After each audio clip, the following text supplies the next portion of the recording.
When Disney World fails, it can fail really hard. So we're going to expose the funny, the bad, the ugly, possibly the really ugly and funny Disney World foods from the past and present here on DFB Guide.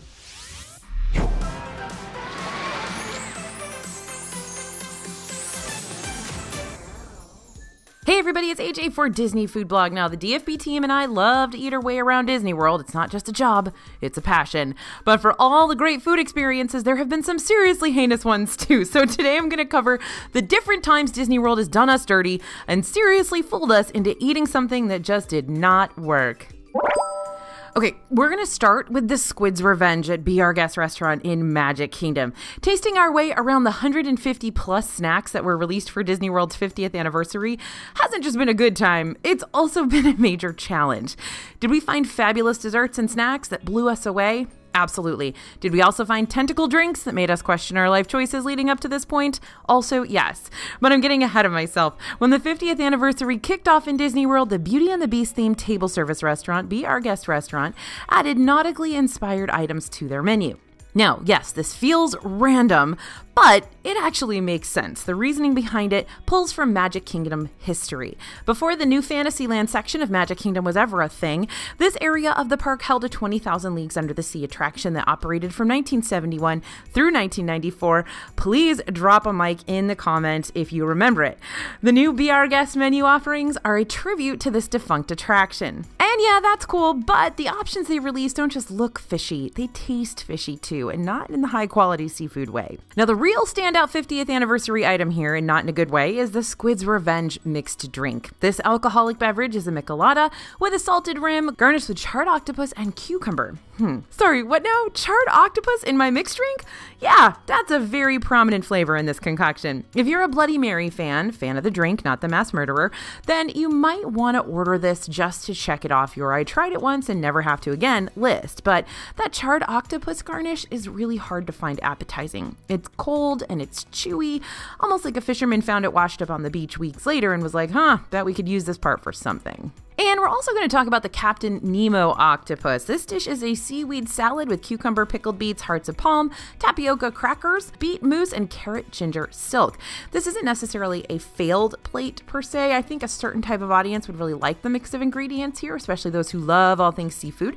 But the combination of textures and sharp flavors that sometimes feels like they clash more than complement each other could be off-putting for many. It was for us. Fortunately, there are better 50th anniversary things out there. If you want a 50th anniversary drink that'll put you in a more celebratory mood, you can always head over to Aloha Isle in Adventureland and order the Tropical Serenade, made with pog juice, coconut soft serve, and an upside-down pineapple cake pop. This is honestly probably our favorite drink of the whole celebration. The Golden Stardust drink at the Joffrey's Kiosk in Epcot's American Adventure Pavilion is a frappuccino made with wild berry acai and topped with whipped cream and iridescent sprinkles. And it's actually refreshing and not overpoweringly sweet, which we love to see. And if you manage to track this one down, the iridescent Sip-A-Bration, found in numerous locations around the parks and the resorts, is a lemonade/strawberry fruit punch concoction served with a dissolvable, flavored character head that'll make your drink change into a fun, bright color. Characters vary depending on where you grab this drink, but you're guaranteed a member of the Fab Five.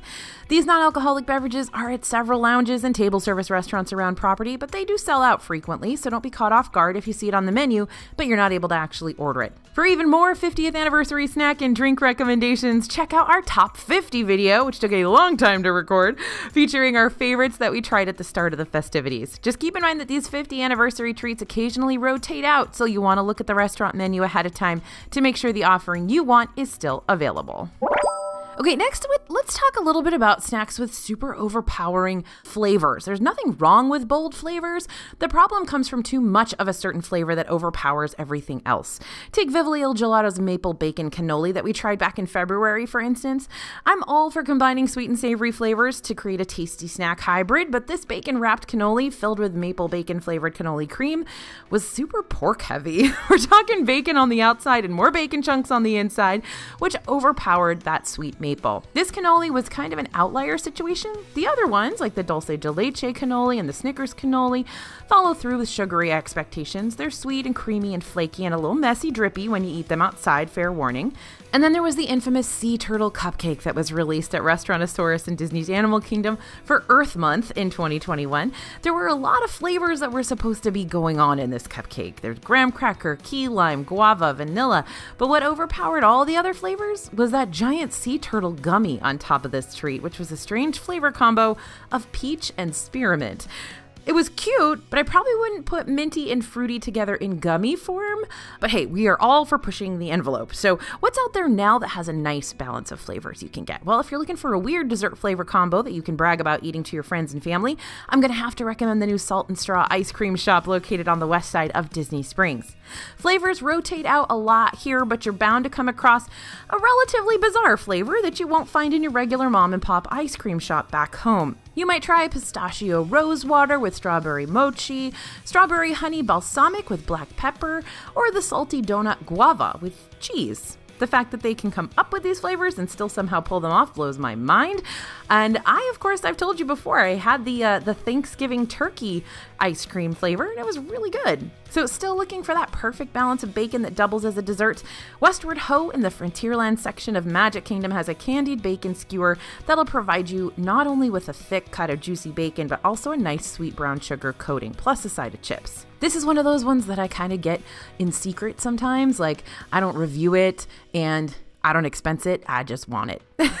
And back in Disney Springs, you can also try the DB Clothesline Candied Bacon at the Edison, which comes with 4 thick-cut bacon slices coated with maple syrup and black peppercorn, served with a side of fruit mostarda dipping sauce. These are kind of expensive for what you get, but if you happen to be at the Edison, it might be worth grabbing them if you're a bacon fan. Okay, next it's time to talk about that poor Happabore sampler at Oga's Cantina in Disney's Hollywood Studios. By the way, do you say Oga's or Agas? Some people call it Agas. Anyway, fruity mixed drinks, fun intergalactic time, DJ Rex, an absolute icon, but the Happabore sampler is going to be a no for me. Oga's Cantina is a hip happening spaceport bar in Star Wars Galaxy's Edge, a place for weary space travelers and smugglers alike to rest and unwind and enjoy a concoction or two. But if you plan on ordering snacks here to go along with your poison of choice, you might find yourself highly disappointed, like we were. The Happabore sampler is supposed to be a cosmic charcuterie platter of sorts, but instead of giving you these out-of-this-world vibes, the tray is like a conglomeration of items you could pick up at your local grocery store in the bargain bin, like Spam and pulled string cheese. Now, I'm not hating on Spam. I love Spam, but it's just weird to have it mixed in with literally already pulled string cheese, dried meats, and chicharrones. So what makes it worse is the price. $21 for Spam and already pulled string cheese? Thanks, but I'll be sticking with a fuzzy tauntaun and getting my food elsewhere. At least it makes me feel something. Don't count out all Disney World charcuterie boards just because the Happabore sampler is less than satisfactory, though there are still some awesome ones. If you step out of Batu for a second, head over to Baseline Tap House in Disney's Hollywood Studios. You can order a California cheese and charcuterie plate to go along with your craft beer of choice. This comes with Toma Farmstead cheese, Point Rice, original blue cheese, Laura Chenel's Sonoma goat cheese, chorizo, calabrese salami, cornichons, grapes, and toasted baguettes for just $10, which is unbelievable. And you don't have to fight for a reservation for this place. Just walk on up and order away. Now, Jock Lindsay's Hangar Bar in Disney Springs also has an epic charcuterie-like sampler available called the Air Pirates Cargo Loaded Pretzel. This pretzel comes with caraway pickles, prosciutto, sliced brats, artisan pepperoni, smoked cheddar, and black diamond cheddar. I'm getting hungry as I talk about this, and is served with spicy mustard and beer cheese fondue. The loaded pretzel is only $1 more than the Happabore sampler and provides you with lots more food and better food to share amongst your group. Now, there are a ton of charcuterie boards sprinkled across Disney World because, of course, they are very, very popular. And we've got a whole post on the DFB website about them, so I'll link it down in the description below for you to check out later. Okay, it's time to talk pasta. You would think with that many restaurants in Disney World, they could do some decent pasta somewhere, but it's actually really hard to find. Now, I love pasta. Love it, love it, love it. But I can't tell you how many times I've had a lackluster pasta dish at Disney World, which is wild since there are so many Italian restaurants on property. I've had pasta that's overdone, overly salted, on the dry side, or just fine, plain old fine, like kind of what you'd get at a Italian fast food place, you know? Pasta that's just okay isn't a crime or anything, but it also kind of is when you have to pay $30 for it, and you could have made something similar, if not better, back home. And the chances of you getting a pasta dish like that on property are unfortunately pretty high, unless you know where to go. So if you're craving pasta on your trip but you don't want to pay a wad of money for something that's not going to hold a candle to your grandmother's secret lasagna recipe, then you need to run and not walk to Il Molino, New York Trattoria. Or is it Trattoria? You guys let me know in the comments. Il Molino is located on the Swan side of Disney World's Swan and Dolphin Hotel, modeled after the original Il Molino in New York City's Greenwich Village neighborhood. And it really is some of the most consistent and some of the best pasta I've had on Disney World property. The gnocchi bolognese is made with soft, pillowy dumplings and thick, flavorful meat sauce. The spaghetti carbonara is rich and creamy and covered in a melty pecorino romano cheese, bigger seller right there. And the best part is you can order half portions of the pastas to save a little money, and you still have a hearty amount of carbs on your plate. Now, Swan and Dolphin isn't technically a Disney-owned resort, but it is on Disney World property, super close, walkable to Epcot and the Epcot Resort area and Hollywood Studios. Even if you're not staying there as a guest, you can make reservations to dine at Il Molino. But what if you're in the parks? Are there any pasta dishes that are worth taking time out of your Disney day to enjoy? Well, a few. Of course, I sing the praises of mac and cheese on the daily, which is technically a pasta dish. So if you count mac and cheese as part of the pasta promenade, Tusker House at Disney's Animal Kingdom has a great house-made mac and cheese on their all you care to enjoy spread. 8 Spoon Cafe, also in Animal Kingdom, has a delicious baked mac and cheese that you can have pulled pork on that'll cost you around $6.79, which is a bargain. And if you're looking for something a little more adventurous than your standard spaghetti and meatballs, the Perkins Thai noodles at Jungle Navigation Co. Skipper Canteen are made with rice noodles, fresh veggies, and a spicy choy chili sauce. Make sure to order it with chicken for a few dollars extra because they definitely won't be stingy on the extra protein. And of course, I'll just drop Ohana noodles here. If you watch Disney Food Blog, you know what I'm talking about.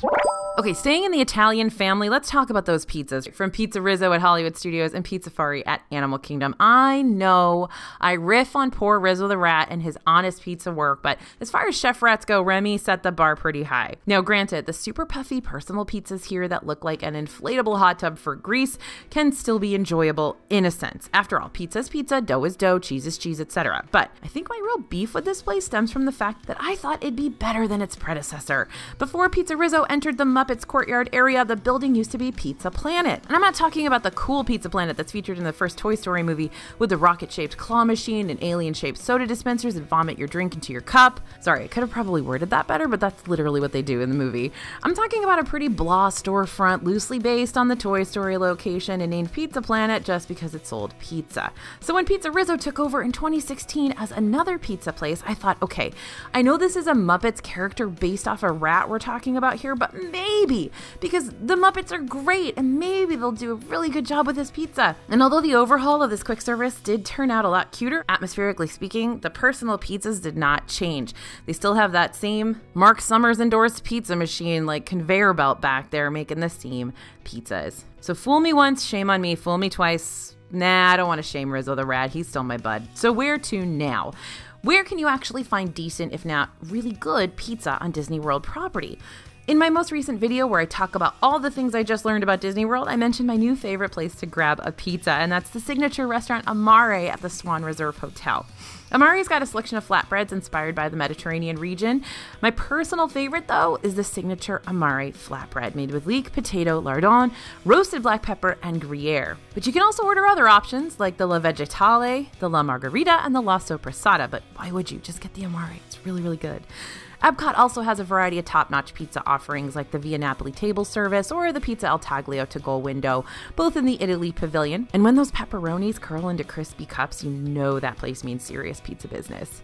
And if you're looking to try something new and unique, the Connections Eatery in Epcot has plant-based curry spice pizza made with tikka masala, carrots, potatoes, peas, tomato, plant-based mozzarella cheese, and lime yogurt. I told you it was unique. Despite the curry name, the pizza really isn't all that spicy, especially with that yogurt cooling things down.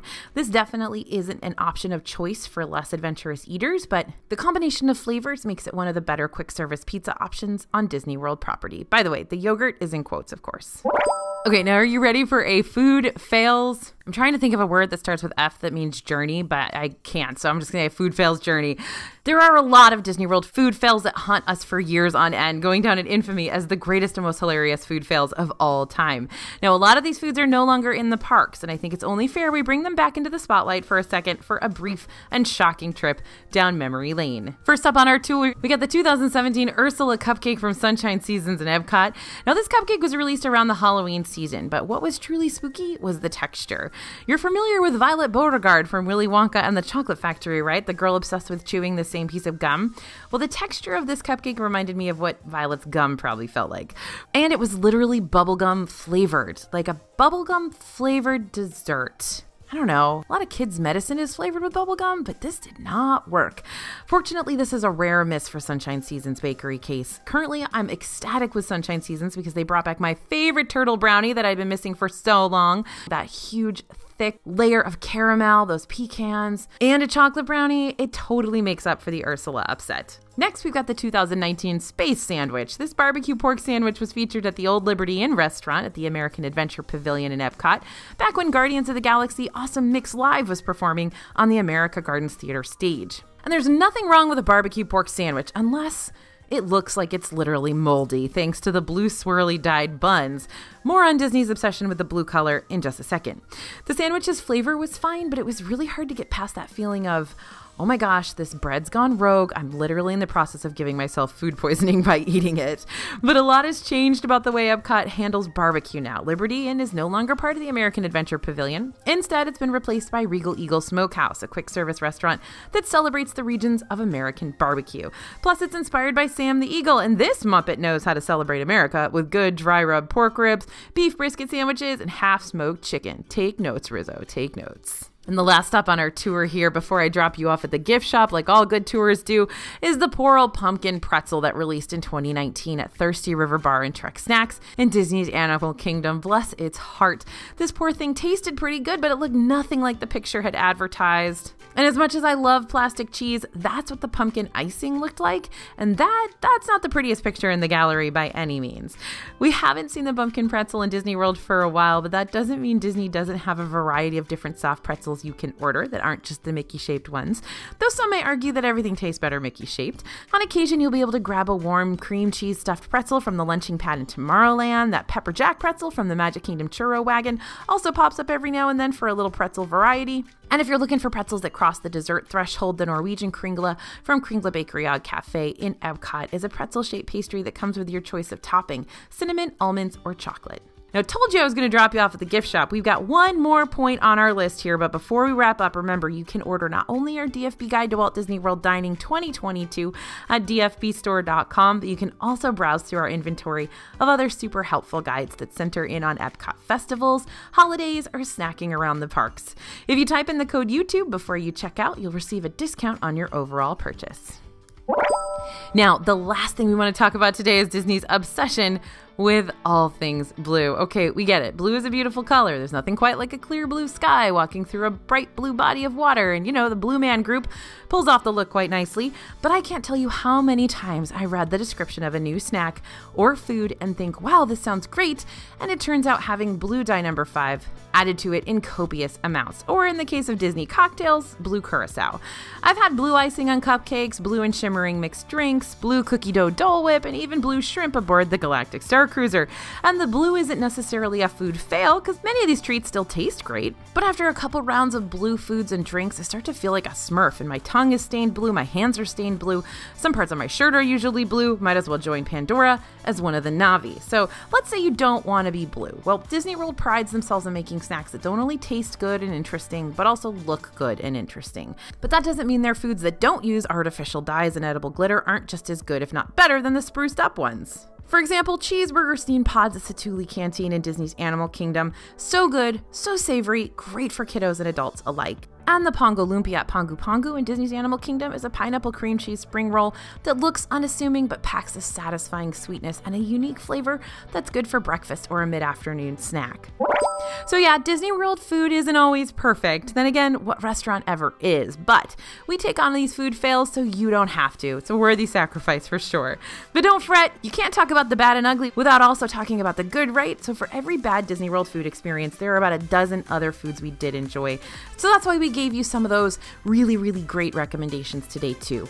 Granted, it's only a handful of suggestions because there's so much Disney food and so little time. So if you want to check out a full guide with all our reviews and recommendations for all the restaurants Disney World has to offer, then definitely check out that DFB Guide to Walt Disney World Dining at dfbstore.com. It's a 100% money back guarantee. If you don't love it, you don't have to keep it, and we'll give you your money back. So it's worth a peek. It's got a lot of good information in it. Thanks for listening, everyone. Thanks for following along with Disney World's biggest and funniest food fails with us today. As always, this is AJ for Disney Food Blog, and we'll see you real soon.